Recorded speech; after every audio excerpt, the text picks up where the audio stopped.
मेरा नाम रानी है। ये कहानी मेरी बेटी पूजा और उसकी जिंदगी पर है। मैं गया के एक छोटे से कस्बे की रहने वाली हूँ। जब मैं विधवा हुई तो मेरे माँ बाप ने मेरी दूसरी शादी एक ऐसे व्यक्ति से कर दी जिसका पहले से ही एक बेटा था और मेरे पास भी एक बेटी थी। अब मेरा बेटा और बेटी एक ही कमरे में सोते थे, मगर सुबह उठते ही मेरी बेटी रोज चादर चेंज कर देती, फिर छुप छुप कर पुरानी चादर धोती और खुद नहाने चली जाती। कई बार तो मेरी बेटी बेहोश भी हो जाया करती थी। वह बहुत कमजोर होती जा रही थी। एक दिन सुबह उठकर मैं जल्दी से बेटी के कमरे में चली गई, मगर आगे का माहौल देखकर मैं शर्म से पानी पानी हो गई। दिल से एक यही बात निकली कि भगवान ऐसा मंजर कभी किसी माँ को ना दिखाएं, क्योंकि मेरी बेटी और बेटा। मैं शादी के 3 साल बाद ही विधवा हो गई थी। उस वक्त मेरी उम्र 19 साल थी, क्योंकि मेरे माँ बाप ने मेरी शादी 16 साल की उम्र में ही कर दी थी। मैं अपने माँ बाप की इकलौती बेटी थी, मगर मुझे ऐसा लगता था कि मैं उन पर एक बहुत बड़ा बोझ हूँ, मानो जैसे कि मैं उनकी बेटी ही नहीं थी। मेरे पैदा होने के बाद से ही मेरी माँ कोई खुशी नहीं देख पाई थी, और मेरे पिता, उनको तो बेटे की बहुत चाहत थी, इसीलिए वो मुझे नापसंद करते थे और हमेशा ही मुझसे अलग रहते थे। मुझे दिल से प्यार नहीं करते थे, वह मुझे अपना मानते भी नहीं थे और मुझ पे बहुत गुस्सा करते थे। परिवार के कुछ लोगों की वजह से मेरे पिता ने दूसरी शादी भी कर ली। बस इसी कारण वह मुझसे बहुत नफरत करते थे, हर वक्त मुझसे सख्ती से ही बात करते थे और इसी वजह से उन्होंने मेरी शादी भी जल्दी ही करवा दी थी। मेरा पति सरकारी स्कूल में एक शिक्षक था, हमारी एक 3 साल की बेटी भी थी। मगर एक दिन विद्यालय से आते हुए रास्ते में उनका एक्सीडेंट हो गया और मौके पर ही उनकी मृत्यु हो गई। वह मेरा साथ छोड़ गए। वह दिन मेरे लिए किसी कयामत से कम नहीं था। मुझ पर तो परेशानियों का पहाड़ ही टूट पड़ा था। कुछ दिन गुजरने के बाद मेरे सास ससुर ने भी मुझे मेरे माँ बाप के घर भेज दिया। शायद उन पर भी मैं बोझ ही थी। वो भी मुझे अच्छा नहीं समझते थे, उनके ख्याल से मैं मनहूस औरत थी। मैंने ही जैसे उनके बेटे को मार दिया हो। फिर मैं चुपचाप अपने माँ बाप के साथ उनके घर आ गई। मेरे माँ बाप ही मुझे बोझ ही समझते थे। मैं अपनी बेटी को सीने से लगाकर अकेले अकेले बहुत रोती थी। फिर कुछ दिन बाद मेरे माँ बाप ने मेरी दूसरी शादी कर दी एक ऐसे व्यक्ति से जिसका पहले से ही एक बेटा था और मेरे पास भी एक बेटी थी। हम दोनों एक जैसे थे, इसलिए हमारी शादी हो गई, वरना मेरे तो अच्छे रिश्ते भी नहीं आते थे। उसका बेटा मेरी बेटी से 1 साल छोटा था। उसके बेटे का नाम अभिषेक था और मेरी बेटी का नाम पूजा था। हम लोग साथ खाने लगे और वक्त इसी तरह गुजरने लगा। देखते ही देखते पूजा 16 साल की हो गई और अभिषेक 15 साल का हो गया। अभिषेक के पिता का देहांत हो गया, वह भी इस दुनिया से चले गए। मतलब मेरे दूसरे पति भी हमेशा हमेशा के लिए हमें छोड़कर चले गए। उनकी हमेशा ही तबीयत खराब रहती थी, उन्हें तरह तरह की बीमारियों ने घेर रखा था, लेकिन उनकी बीमारियों के साथ जैसे तैसे गुजर बसर हो रहा था। उनके जाने के बाद मानो जैसे घर की रौनक ही उड़ गई हो। हमारा अपना मकान था, इसीलिए किराए की चिंता नहीं होती थी और मेरे घर में ही एक किराने की छोटी सी दुकान थी। एक दिन जब हम सब लोग सो रहे थे, फिर अचानक ही बहुत जोर से आवाज आई। मेरा तो दिल बैठ गया, मैं बहुत घबरा गई थी और डर भी गई थी। मैंने देखा कि आवाज तो अभिषेक के कमरे से आई है। मैं उसके कमरे की तरफ भागी तो मैं देखते ही हैरान रह गई, कमरे की छत गिर गई थी। ये देखकर मैं घबरा गई, मुझे डर था कि कहीं अभिषेक तो इस छत के नीचे नहीं दब गया। जब मैं करीब गई और मैंने जाकर देखा तो अभिषेक वहां नहीं था, वो बाथरूम जाने के लिए उठा होगा, इसी वजह से उसकी जान बच गई, क्योंकि उसके कमरे की छत गिर गई थी। मैंने ईश्वर से धन्यवाद किया कि यह तो अच्छा हुआ कि अभिषेक को कोई चोट नहीं आई, अगर उसको कुछ हो जाता तो मैं उसके स्वर्गवासी पिता को क्या मुंह दिखाती। लेकिन अब हमारे पास इतने पैसे नहीं थे कि हम उस छत को दोबारा ढलवा सकते। कमरे का तो कबाड़ा ही बन गया था, सारी छत गिर चुकी थी और हमने उसको उसके हाल पर ही छोड़ दिया। उसके बाद मैंने अपने लिए अपना बिस्तर रसोई में ही डाल दिया और कमरे में दोनों बच्चों को सोने के लिए कहा, क्योंकि बाहर तो बहुत ज्यादा सर्दी थी और बाहर कोई सो भी नहीं सकता था और कमरे में एक बेड और एक चारपाई ही थी, दो लोग भी बहुत मुश्किल से सो पाते थे।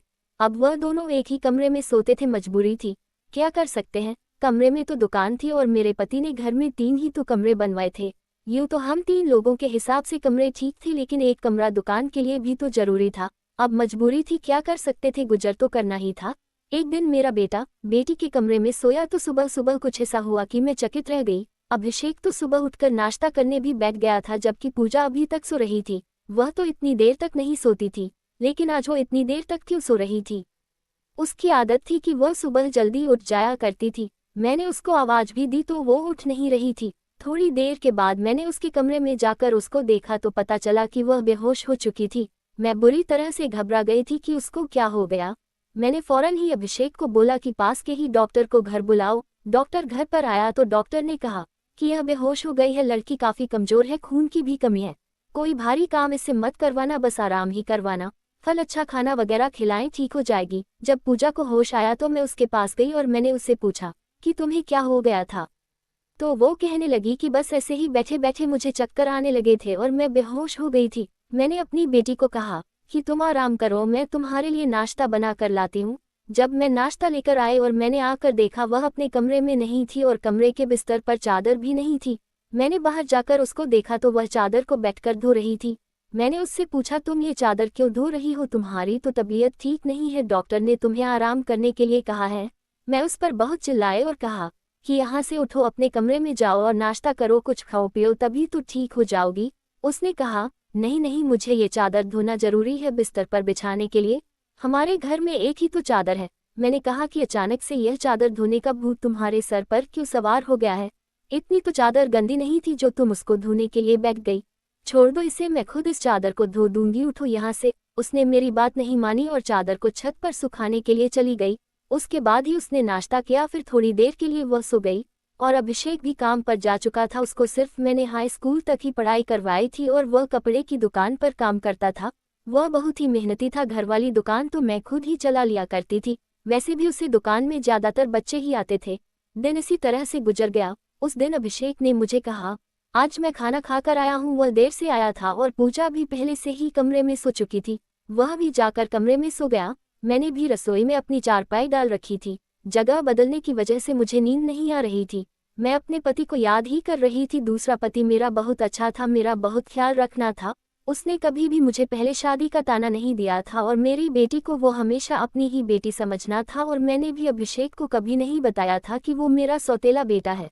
उसने भी मुझसे अपने हिस्से का प्यार ले लिया था। वो मुझसे सगी माँ से भी ज्यादा प्यार करता था और मेरा कहना भी मानता था। वह उस घर में अकेला ही मर्द था, वह हमारा इकलौता ही सहारा था, वरना हम दो औरतें कहाँ जाती। काम भी अच्छे तरीके से कर रहा था। मैंने उसे कहा भी था कि वह आगे की पढ़ाई प्राइवेट पढ़ ले, क्योंकि अगर उसके पास कोई अच्छी डिग्री होगी तो नौकरी भी अच्छी मिल जाएगी। वह मेरी बात मान लेता था। सुबह सुबह फिर से कुछ ऐसा हुआ कि मैं हैरान रह गई। पूजा फिर से बेहोश हो चुकी थी और इस बार तो उसकी शक्ल देखकर डर लग रहा था, जैसे उसके जिस्म का सारा खून ही खींच लिया गया हो। वह बिल्कुल पीली पड़ गई थी।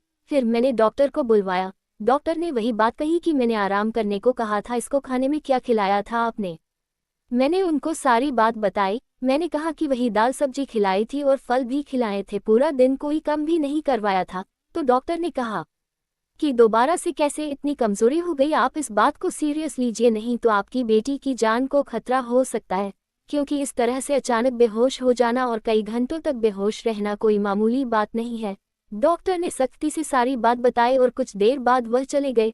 फिर जब पूजा को होश आया तो मैंने उससे कहा कि तुमने फिर से अब कोई काम किया तो मुझसे बुरा कोई नहीं होगा। लेकिन थोड़ी देर बाद जब मैं उसके कमरे में दोबारा गई तो मैं ये देखकर हैरान हो गई कि वह क्या कर रही है। वह तो फिर से बैग की चादर को दी रही थी। इस बार मैं उसे दूर से देख रही थी, क्योंकि जो भी वह कर रही थी वह सब कुछ मामूली नहीं था। वो बेहोशी से उठकर चादर को धोना शुरू कर देती थी। ये सब क्या हो रहा था, वो ये सब क्यों कर रही थी। जब से मेरे बेटे ने उसके कमरे में सोना शुरू किया था तभी से वो ऐसा कर रही थी और बेहोश भी तभी से हो रही थी। अभिषेक उसके लिए था तो सौतेला भाई, लेकिन बचपन से दोनों एक साथ ही पले बड़े हैं। उन दोनों में तो सगी भाई बहनों जैसी मोहब्बत थी। फिर ऐसा क्या हो रहा था कि मेरी बेटी की तबीयत दिन ब दिन खराब होती जा रही थी। मैं रोती और सोचती रहती कि यह सब कुछ क्या हो रहा है। एक औरत कमजोर तब होती है जब वह बच्चे पैदा करती है तो उसके अंदर बिल्कुल भी ताकत नहीं रहती, लेकिन जवान लड़कियां यूं बेहोश होने लगी, ये तो कोई नॉर्मल बात नहीं थी। दूसरे ही दिन उसने चादर धोकर छत पर सुखा।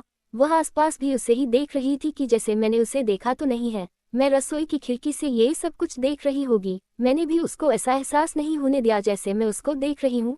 लेकिन मेरी बेटी क्या कर रही थी, वह फिर से बिस्तर पर आकर लेट गई और उसने अपने ऊपर वाली चादर को ओढ़ लिया ताकि मुझे कुछ पता ना चले कि नीचे वाली चादर है या नहीं। मैंने उसको नाश्ता करवाया और दवाई दी। दुकान अच्छी नहीं चल रही थी। हमारी दुकान पर कोई बड़ा ग्राहक नहीं आता था, सिर्फ बच्चे ही गोलियां और टॉफियां लेने आते थे, जो 5 रुपये 10 देकर चले जाते। इसी तरह से तो कम नहीं चलने वाला था। मैं बहुत परेशान थी, लेकिन ये बात मैंने अपने बच्चों को कभी नहीं बताए। अभिषेक को भी कुछ नहीं बताया, क्योंकि वह पहले से ही नौकरी कर रहा था। अब अगर ऐसे में यह बात बता देती तो वह और भी ज्यादा परेशान हो जाता। लेकिन मैं खुद बहुत परेशान हो गई थी। ऊपर से डॉक्टर ने कहा था बेटी को अच्छी चीज खिलाओ, लेकिन घर में तो दाल रोटी के भी पूरे पैसे नहीं हो रहे थे। घर का खर्चा करना बहुत मुश्किल हो रहा था, लेकिन एक दिन कुछ बहुत ही अजीब हुआ। मैंने अपने बेटे अभिषेक और पूजा को कुछ ऐसी बातें करते हुए सुना जो मुझे बिल्कुल भी समझ नहीं आई। मेरे बेटे ने कहा, ये तुमने तो अभी से ही अपनी तबीयत खराब कर ली है, इस तरह तो नहीं चलेगा। अगर तुम्हें इतनी परेशानी हो रही है तो फिर हम ये सब नहीं कर सकते। मेरी बेटी ने कहा कि नहीं, मुझे ये कम करना है, इस तरह के मौके बार बार नहीं मिलते हैं। और मुझे क्या पता था कि मेरे साथ यह सब कुछ हो जाएगा, मुझे तो पता ही नहीं था कि मेरे अंदर इतनी भी ताकत नहीं है। मेरे बेटे ने कहा कि अब तो तुम्हें पता है ना, मैं तुम्हारी जिंदगी को दांव पर नहीं लगा सकता। तो मेरी बेटी का कहना था कि नहीं, सिर्फ 2-4 हफ्तों की बात है, उसके बाद यह मौका नहीं मिलेगा। ये सब क्या हो रहा था, मुझे कुछ समझ नहीं आ रहा था, ये दोनों क्या बातें कर रहे हैं। एक दिन तो मैंने कुछ ऐसा देखा जिसको देखकर मैं दंग रह गई। सुबह सुबह ही मेरी बेटी ने चादर को फिर से धोकर छत पर सूखने दिया और वह एक तरफ खड़ी होकर उल्टी कर रही थी। मैंने कहा कि क्या हो गया है तुम्हें? वो घबरा गई और कहने लगी, अचानक से मेरा दिल खराब हो गया। मैंने कहा, क्या मतलब है इस बात का कि दिल खराब हो गया तुम्हारा? क्या कर रही हो तुम ऐसा, और चादर को बार बार क्यों धोती हो? क्या छुपा रही हो मुझसे? अगर मुझे पता चला कि तुमने कोई ऐसी वैसी हरकत की है जिससे मेरी और तुम्हारे बाप की इज्जत दांव पर लग गई तो मैं तुम्हें कभी माफ नहीं करूंगी। मेरी बेटी हैरान हो गई। उसने कहा, माँ आप किस तरह की बातें कर रही है? ऐसा कुछ नहीं है जैसा आप सोच रही है। लगता है आज आपने कोई फिल्म देखी है या किसी ने आपके कान मेरे खिलाफ भर दिए हैं जो आप इस तरह की बातें कर रही है। मैं ऐसा क्यों करूंगी? और अगर मैंने इस चादर को धो दिया है तो क्या हो गया? चादर गंदी हो गई थी, बस इसलिए धो दिया। आपको कुछ पता है कि कई दिन से मेरी तबीयत खराब है, तो दवाई खाने की वजह से मेरे पेट में भी खराबी हो रही है। अगर मुझे उल्टी आ गई तो इसका और कोई मतलब नहीं है। मेरी बेटी मुझसे इस तरह से बात कर रही थी, मैंने उसके मुंह पर थप्पड़ दे मारा और वो जमीन पर गिर गई। तभी अचानक अभिषेक भी आ गया। उसने कहा कि माँ आप ये क्या कर रही है, आपने इस पर हाथ क्यों उठाया? तो मैंने उससे कहा, हाँ मैंने इसको मारा है, इस पर हाथ उठाया है। ऐसा तो मुझे बहुत पहले ही करना चाहिए था, लेकिन अभी मैं पूरी तरह से बात की तह तक नहीं पहुंची हूँ। जिस दिन मुझे पता चल गया तुम दोनों के बारे में, उस दिन देखना। अब मुझे खुद पता नहीं था कि मुझे क्या हो गया था। मेरे दिल में जो बात आ रही थी मैं वही बोलती जा रही थी, जो कि मुझे इस तरह नहीं करना चाहिए था। रात को अचानक मेरी आंख खुली और मैंने देखा कि मेरे बच्चों के कमरे की लाइट जल रही थी। उस वक्त वह क्या कर रहे थे? उनको तो इस समय सो जाना चाहिए था और मुझे तो शाम को कह रहे थे कि आज हम जल्दी सो जाएंगे। मैं जब कमरे के करीब गई तो वह न सिर्फ जग रहे थे बल्कि बातें भी कर रहे थे। किसी बात पर बहुत ज्यादा खुश हो रहे थे। मेरा बेटा कह रहा था कि तुम बहुत खुशकिस्मत हो। तो बेटी कहने लगी कि हाँ खुशकिस्मत तो मैं हूँ, लेकिन अभी कल फिर से जब मेरी तबीयत खराब होगी तो माँ मुझे देखकर बहुत परेशान हो जाएगी, तब तक ऐसा झूठ बोलेंगे। बेटा बोला, बस कुछ दिन और कर लेते हैं फिर सब कुछ ठीक हो जाएगा। मैं उनकी बातें सुनकर हैरान रह गई। आज मुझसे रहा नहीं गया। मैंने कमरे के दरवाजे को खोलने की कोशिश की तो मैं हैरान रह गई। उन्होंने दरवाजे को अंदर से बंद क्यों किया था? क्या वजह थी दरवाजा अंदर से लॉक करने की? वैसे भी अब मौसम बादल रहा था, उनको दरवाजा खोलकर सोना चाहिए था। मैंने दरवाजे पर बार बार दस्तक देना शुरू कर दिया, लेकिन इस तरह से दस्तक देने के बावजूद भी उन लोगों ने दरवाजा खोलने में आधा घंटा लगा दिया। आगे की कहानी जानना चाहते हो तो वीडियो को लाइक करके चैनल को सब्सक्राइब करें।